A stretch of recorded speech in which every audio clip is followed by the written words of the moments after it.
నన్ను ఇవ్వాల్సిందేనని కూలీలు, నచ్చినంత ఇస్తామని రైతులు. ఎవరు రేటు తేగట్లేదమ్మా.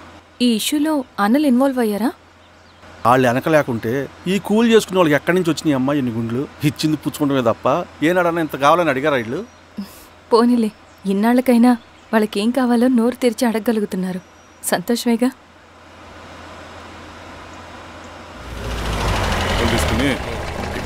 జాగ్రత్తగా ఉంటుంది.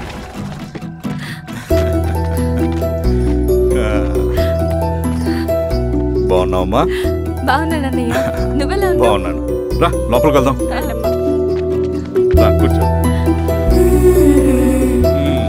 సో ప్రయాణం అంతా బాగానే జరిగింది కదా? నీ ఫేవరెట్ నెత్తిపూరి. రా వడ్డిస్తారా? ప్లేట్ తిప్పు. నాకొద్దన్నయ్య, నాకు మంచి కాఫీ తాగాలని ఉంది. అమ్మో, నీకు నచ్చినట్టు కాఫీ చేయాలంటే ఆ దేవుడి దిగి రావాలి తల్లి. ఏంటో అన్నయ్య, మంచి కాఫీ తాగకపోతే ఇక ఆ రోజంతా అదోలా ఉంటుంది నాకు. రేయ్ సామే, అర్థమైంది. శిరీష్ అమ్మకి మంచి కాఫీ కావాలి, అంతేగా నేను వెళ్ళి పట్టుకొచ్చేస్తా. ఎక్కడికి స్వామి? మన ఊళ్ళో మెగాస్టార్ హోటల్ ఉందమ్మా, అందులో కాఫీ చాలా బాగుంటది. నేను వెళ్ళి పట్టుకొచ్చేస్తా. స్వామి, కాఫీ అంటే అక్కడికి వెళ్ళి వేడి వేడిగా తాగాలి. నేను వస్తాను పద. అవునమ్మా, అక్కడ నేను కూడా తాగాను, చాలా బాగుంటుంది. వెళ్ళు. థ్యాంక్ యూ అన్నయ్య. ఆడుతూ పాడుతూ పని చేస్తాం.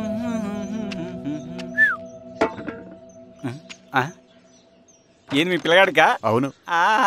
ఒకసారి పెట్టుకొని చూస్తా. పెట్టుకో.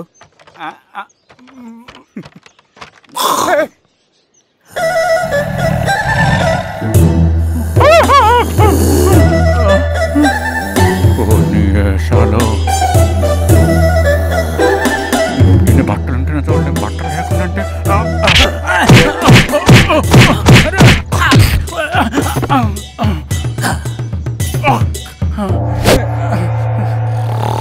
చంపేస్తాను. నీకు దండ పెడతా.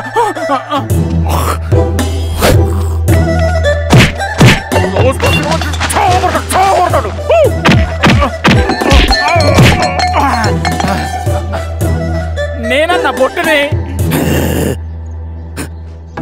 ఏందన్నా నన్ను చంపుతాయంది.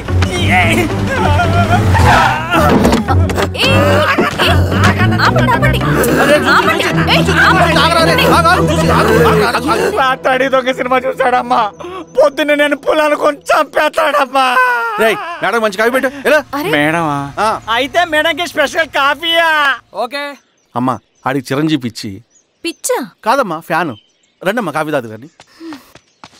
కూర్చోండి అమ్మా. ఏంటి స్వామి ఇతను? చాలా మంచోడమ్మా, మెగాస్టార్ సినిమాలు చూసిన వాళ్ళు అయిపోతాడు. స్వామి అమ్మా, ఈ కాఫీ నేను ఎక్కడో తాగాను. మేడంకి స్పెషల్ కాఫీయా? పద మేడం రాసుకో చూచి. కూర్చో.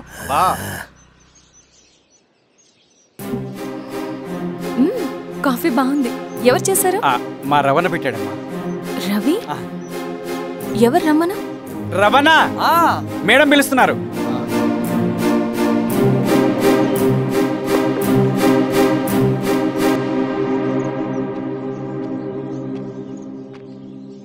ఇతనే రవణ. శిరీష మీరా? రవి నువ్వేంటి ఇక్కడ? కాఫీ బాగుందా? చాలా. అది కాదు రవి, నువ్వు ఇక్కడ?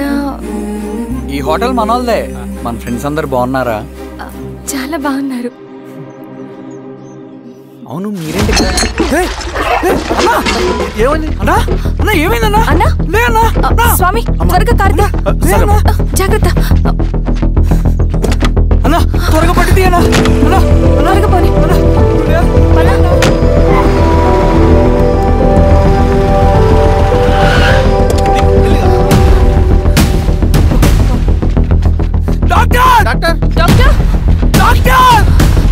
ఏమైంది డాక్టర్? త్వరగా చూడండి డాక్టర్.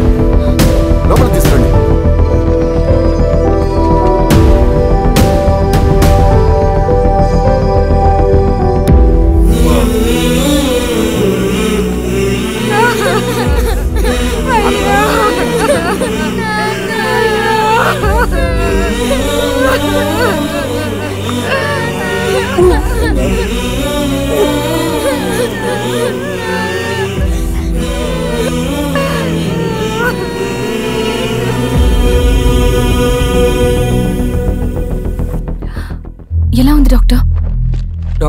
చనిపోయాడమ్మా.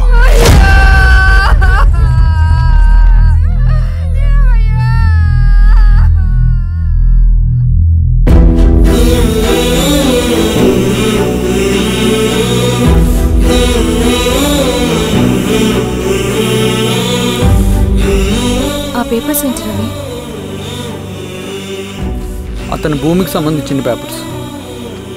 1 సంవత్సరం నుంచి ఈ పేపర్స్ పట్టుకుని ప్రతిరోజు ఎంఆర్ ఆఫీస్ చుట్టూ తిరిగేవాడు. భూమిని తాకట్టు పెట్టి అప్పు తీసుకున్న పాపానికి టైంకి వడ్డీ కట్టలేదని అప్పిచ్చిన ఆ దొర ఎంఆర్ఓ ఆఫీస్లో లంచం ఇచ్చి భూమిని తన పేరు మీద రాయించుకున్నాడు. ఈ ఎంఆర్ఓ ఆఫీస్లో ఎవరు నిజాయితీగా పనిచేయట్లేదండి. చెట్టు కట్టి నరకాలి ఒక్కొక్కడిని. నరికేయడమేంటి రవి? నువ్వు కాగితం మీద ఒక బొమ్మ గీస్తావు, ఒక చోట సరిగ్గా రాదు, ఏం చేస్తావు? ఎరేజర్తో సరిచేస్తావా, లేకుంటే ఆ పేపర్ని చింపేస్తావా? మరి మనుషుల విషయంలో ఎందుకు రాదు ఆ ఆలోచన? తప్పు చేసిన ప్రతి ఒక్కరిని నరుక్కుంటూ పోతే చివరికి మిగిలేది మనుషులు కాదు, శవాలు.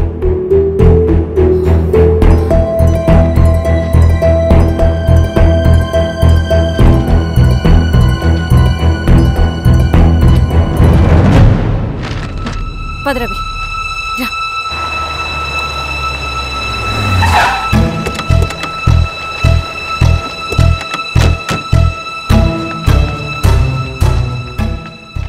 పానుకోటి నర్సయ్య ల్యాండ్ ఎవరు చూస్తున్నారు?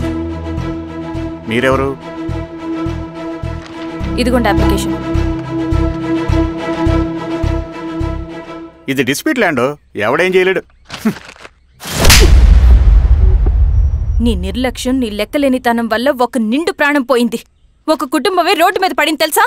ఏంటమ్మా గొడవ?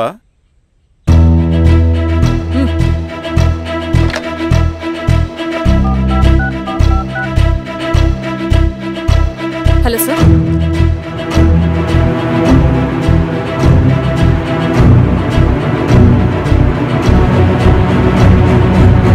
Okay sir. You are dismissed. Pion! నేను ఒక పేపర్ ఇస్తాను, అది కలెక్టర్ గారికి ఫ్యాక్స్ చేయి. అలాగే మేడం. ఎవరమ్మా మీరు? ఈ ఊరికి కొత్తగా వచ్చిన ఎంఆర్ఓ.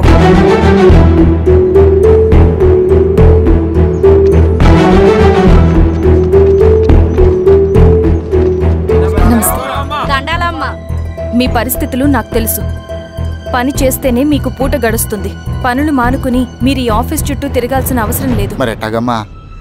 నేనే మీ ఊరొస్తాను. ఆ రోజు అరగంట వీలు చూసుకుంటే చాలు, మీ పని పూర్తయిపోతుంది.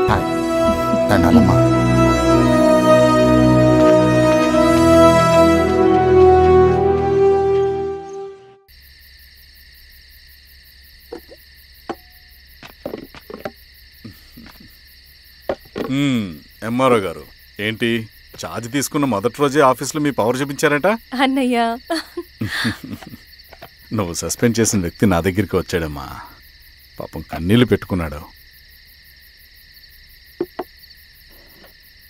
అతడి వల్ల నష్టపోయిన ఒక వ్యక్తి నా కళ్ళ ముందు చనిపోయాడన్నయ్య.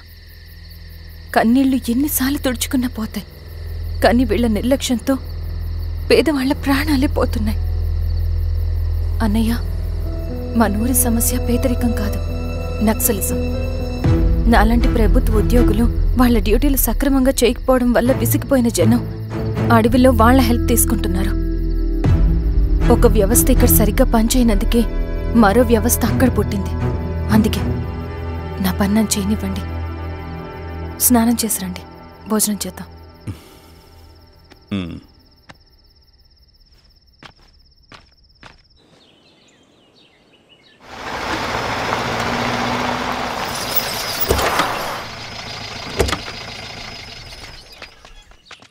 నమస్కారం అమ్మా.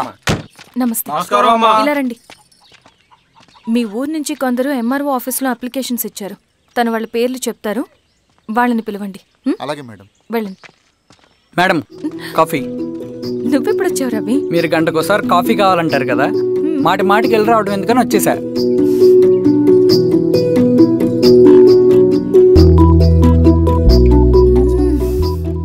రవి, ఈ కాఫీ కోసమైనా నేను పెళ్లి చేసుకోవచ్చు. అదేంటి అలా అనేసారు? That's a compliment. భలేవారండి బాబు. దండాలమ్మా. నమస్తే. ఇలా ఇవ్వండి. చెప్పండి మీ సమస్యలేంటో. పేరు తలుపుల వీరాంజనేయులు. ఉన్నది 3 ఎకరాల పొలం. చెన్నుపాటి ధనుంజయరావు అనే మహానుభావుడు అందులో 2.5 ఎకరాల భూమిని తన పేరు మీద రాయించుకున్నాడు. అడిగితే నీ దిక్కున్న చోటు చెప్పుకోమన్నాడు. దిక్కులేనాడు కాబట్టి 1/2 ఎకరం భూమి మీదే పెద్ద కుటుంబాన్ని నెట్టుకొస్తున్నాడు. అవునమ్మగారు, ఆ పొలం ఎలాగైనా తిరిగి ఇప్పించేయండి అమ్మగారు. ఆ పొలం కోసం 3 సంవత్సరాల నుంచి తిరుగుతున్నాను అమ్మగారు. వీరబాబు, వీళ్ళందరి దగ్గర కలెక్ట్ చేసుకో. మేడం, దాదాపుగా ఇక్కడ ఉన్న వాళ్ళందరి పరిస్థితులు ఇవే. వీళ్ళ సమస్యలు పరిష్కారం కావాలంటే మాట్లాడాల్సింది వీళ్ళతో కాదు మేడం, మన ఊరి పెద్ద మనుషులతో. ఇందు మూలంగా 50 మంది గ్రామ ప్రజలకి తెలియజేయదేవనగా శ్రీరామగిరి గ్రామ పంచాయతీ మోతుబడి రైతులు, సన్న చిన్నకారు రైతులందరూ రేపు ఉదయం 10 గంటలకి ఎంఆర్ఓ ఆఫీస్ దగ్గరికి రావాలా.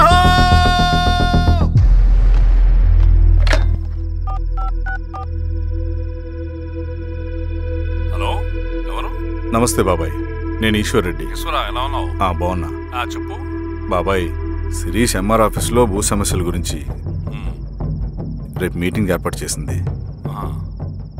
ఈ విషయం మన వాళ్ళంతా ఎలా తీసుకుంటారో అర్థం కావట్లేదు.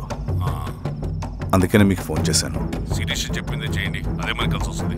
సరే బాబాయ్, ఉంటాను.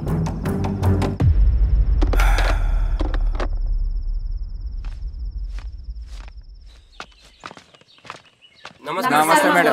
నమస్తే అమ్మా. కూర్చోండి. పొలాల్లో పండిన పంట కోతకొచ్చినా ఈ రోజుకి ఒక్క గింజ కూడా తెగకుండా పక్షులకు, పందికొక్కలకు ఆహారంగా పోతుందంటే దానికి కారణమిది. ఈ ఊరికి పట్టిన దౌర్భాగ్యం మీరు చేసిన అక్రమాల చిట్టా. కడుపు మంటతో ఉన్నవాళ్లు మీరు చెప్పిన కూలీకొచ్చి ఎందుకు పనిచేస్తారు? దౌర్జన్యాలు చేసి దిక్కున్న చోట చెప్పుకోమన్నారు. ఇప్పుడు అడవే వాళ్ళకి దిక్కైంది. అది ఎవరి తప్పు? మొత్తం 100 ఎకరాల పైచిలుకు భూమి వాళ్ల దగ్గర దౌర్జన్యంగా లాక్కుని ఇన్ని సంవత్సరాలుగా మీరు అనుభవిస్తూ ఉన్నది. మీ అంతట మీరుగా తిరిగిచ్చేస్తారా, లేదా చట్టం ఎలా పనిచేస్తుందో మీకు చేసి చూపించమంటారా? అలా చేయండి మేడం. నువ్వు ఆగవయ్య నరసింహులు. ఏం చేయాలో మా ఎంఆర్ఓ గారికి బాగా తెలుసు. అట్టా కానివ్వండమ్మా. ఇస్తే మీ పొలాలు ఇవ్వండి, మా వివం. మీ పేరేంటి? సామిరెడ్డి. రూల్స్ ప్రకారం వెళ్తే మీ మొత్తం పొలం పోతుంది. కూర్చోండి. సామిరెడ్డి కూర్చో.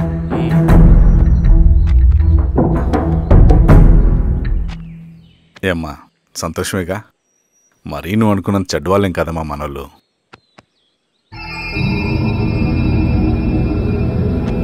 పదనాన్న. నమస్తే.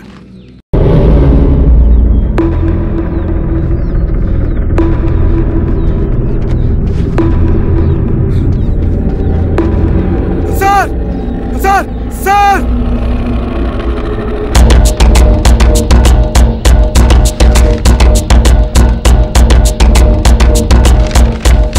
హెచ్చరిక: డబ్బులకు అమ్ముడిపోయే ఊరుకుక్కలతో విప్లవోద్యమాన్ని ఆపలేరు. ఆపాలని ప్రయత్నించే ప్రతి ఒక్కరికి ప్రజాకోర్టులో ఇదే గతి పడుతుంది. ఇట్లు సింగన్న దళం.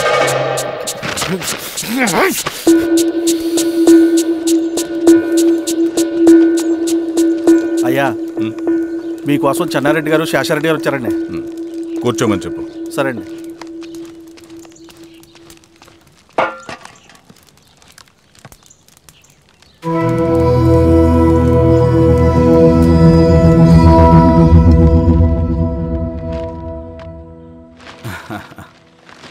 కూర్చోండి బాబాయ్. ఏంటి బాబాయ్ పొద్దున ఎలా వచ్చారు? అదే ఈశ్వరా, రైతు కూలీల విషయం. అవును బాబాయ్, ఈ విషయం పెద్దది కాకుండానే ఇక్కడే తుంచేయాలి. ఊళ్ళో అందరి సమస్య అదే ఈశ్వర. వాళ్ళు సరిగ్గా సమయం చూసి కూలీ రేట్లు పెంచమంటున్నారు. ఒక 5-10 అయితే మనకు పెద్దగా బాధ ఉండేది కాదు. ఏకంగా 50 రూపాయలు పెంచమంటున్నారు. ఇక మనకు మిగిలేదేంటన్నా?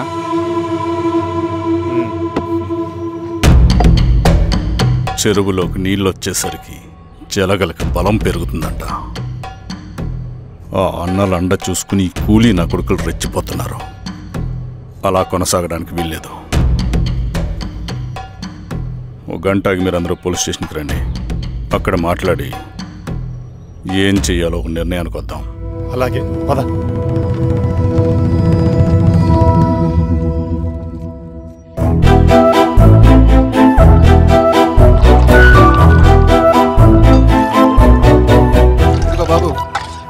సార్ స్టేషన్కి ఓ 10 టీలు త్వరగా పంపించు. Okay sir. Okay sir.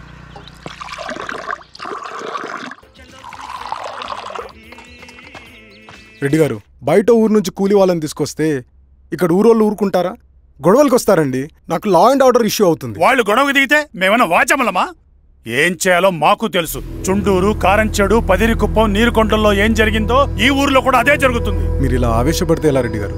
మీరైనా చెప్పండి ఈశ్వర్ గారు. ఏం చెప్పమంటావు గిరిధర్? వాళ్ళు ప్రతి సంవత్సరం ఇలా పెంచుకుంటూ పోతూ ఉన్నారు. ఈ సంవత్సరం 50, వచ్చే సంవత్సరం ఎంతని ఎవరికని వాళ్ళు అడిగిందంతా ఇచ్చుకుంటూ పోతూ ఉండాలా మేము? వచ్చే సంవత్సరం పెంచర్లేండి సార్. సరే, అలాగని వాళ్ళని రాసిమ్మని చెప్పండి, అప్పుడు చూద్దాం. వీరస్వామి, ఆ నరసింహ గారిని పిలు. సార్. నరసింహ గారు సార్ పిలుస్తున్నారు. నమస్తే సార్. నమస్తే, కూర్చోండి సార్. టీ. నమస్కారం. నమస్తే సార్. టీ అందరికీ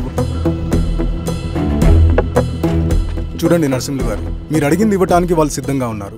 కానీ వచ్చే సంవత్సరం మీరు కూలీల రేటు పెంచబోమని హామీ ఇవ్వాలి.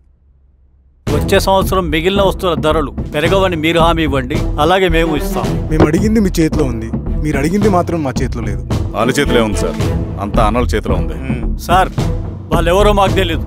మేమెవరి చేతుల్లో కీలువమనం కాదు. ఇది మా రైతు కూలీలందరం కలిసి సమిష్టిగా తీసుకున్న నిర్ణయం.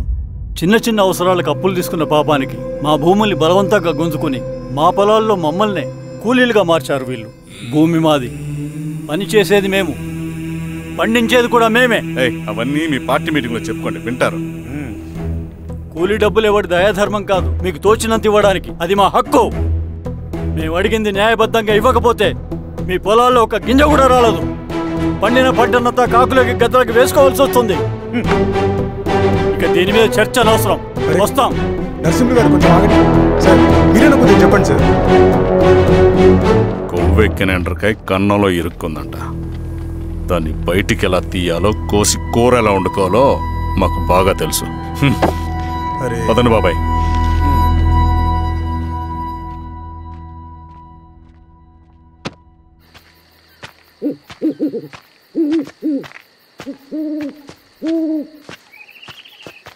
లాల్ సలాం కామ్రేడ్.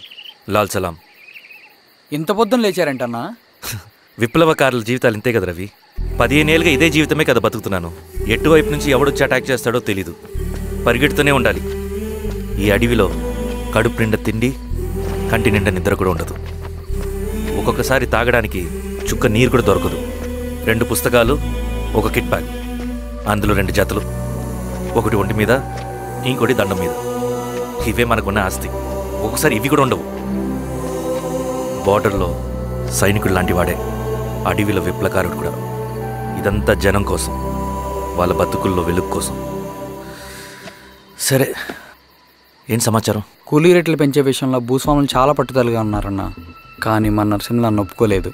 మీటింగ్ అయ్యాక వెళ్తూ కోపంగా ఏదో మాట్లాడారన్న. నాకెందుకు అనుమానంగా ఉంది. కీడు తలపడితే ఎక్కువ నష్టం వాళ్ళకే రవి. కానీ మధ్యలో రైతు కూలీల పరిస్థితి ఏమైపోతుందని ఆందోళనగా ఉందన్న. చదరంగంలో నిలబడ్డాక చావుకి వెరవకూడదు రవి.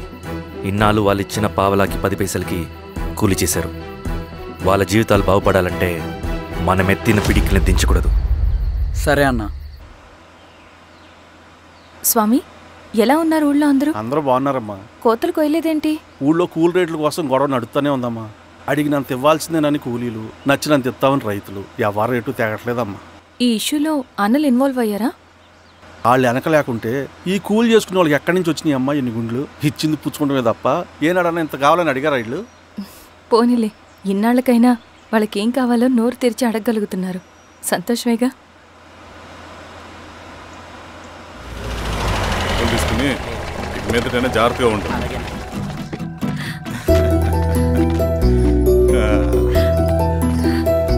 బాగున్నావమ్మా?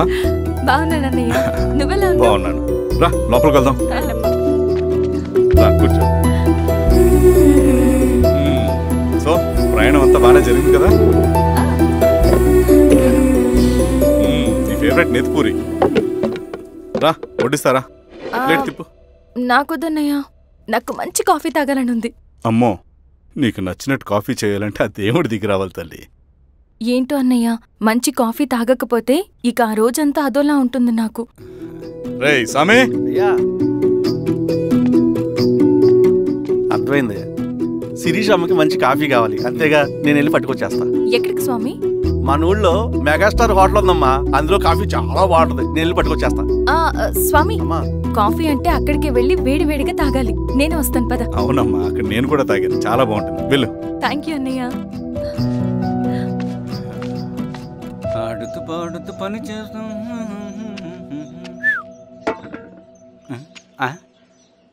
ఏంది మీ పిల్లగాడికా? అవును. ఒకసారి పెట్టుకొని చూస్తా. పెట్టుకో.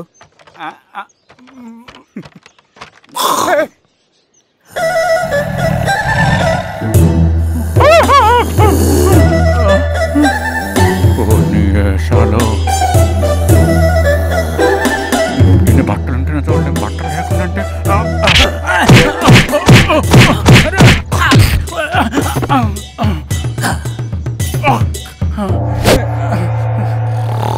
చంపేస్తా, నీకు దండ పెడతా.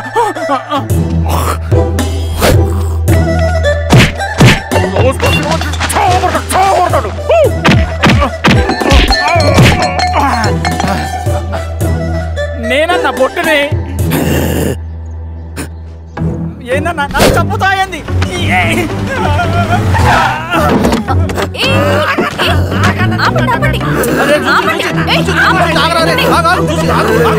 రాత్రి దొంగ సినిమా చూసాడమ్మా, పొద్దున్న నేను పొలాన్ని కొంచెం చంపేస్తాడమ్మా. మేడం మంచి కాఫీ పెట్టు. మేడమా? అయితే మేడంకి స్పెషల్ కాఫీయా? ఓకే అమ్మా